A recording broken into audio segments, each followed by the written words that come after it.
දැන් මේ අතු ටික කැපුවානේ. දැන් ගහට ඉරේලිය වැටලා තියෙනවනේ හොඳට. ඊට අමතරව මේ මට ආයි බෑ ගන්න බෑ. මේ වගේ යට දැන් මේ වගේ අර රිකිලි වල කවර් විච්චා තියෙනව නේද? අන්න ඒ රිකිලි කවර් විච්චා මෙන්න මේ පොඩි සෙකටියර් එකෙන් කපන්න ඕනේ. හරි නේද? අර ඒ තියෙනවා ටිකක්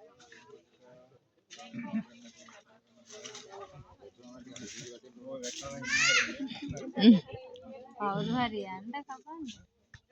නැද්ද ධර්මේ නැද්ද? කීයෙන් ගන්න?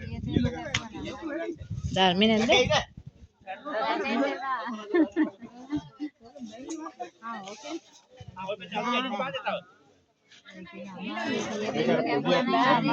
කීයෙන් කපන්න?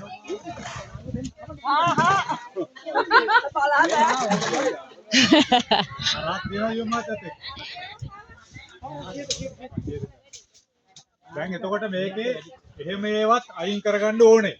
ඒ කියන්නේ මේ විතරක් මදි. අර අතෝල තියෙන අර සනීප ආරක්ෂාවට මං කියවනේ චූටි අතු තියෙනවා වැඩක් නැහැ නේ. අන්න අරකෙත් අර පොඩි දියරික්ලි තියෙන මල්ලි. මේක මේකනේ උඩින් මේක ඔය වගේ අර අතක් තියෙන දියරික්ලි ඒව බලලා ඒවත් අත් කරගන්න. ඊළඟට දැන් මේ කපන එකේ දැන් මේ කපලා තියෙන හැඩේට ඇයි මේකට වතුර රැඳෙන්නේ නැතුව ඉතින් හානි නැති වෙන්නේ. ඊට පස්සේ මේකට අපි දැන් මෙහෙම නිකන් තියන්නේ නැහැ මේක කපලා. මොනවද ගන්න? අලුත ගන්න එපා.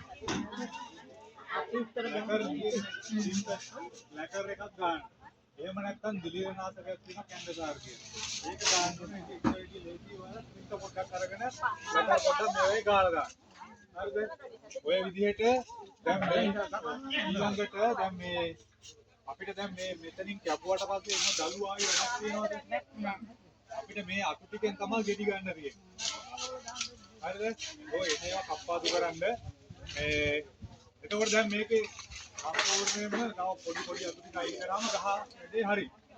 දැන් බලන්න අතු අතර ලස්සනට තියෙනවා. හරි. එහෙමනම් දැන් ඔයාලට මේ මොනවා හරි දැන් අර පැත්ත දැන් ඉවර කරමු.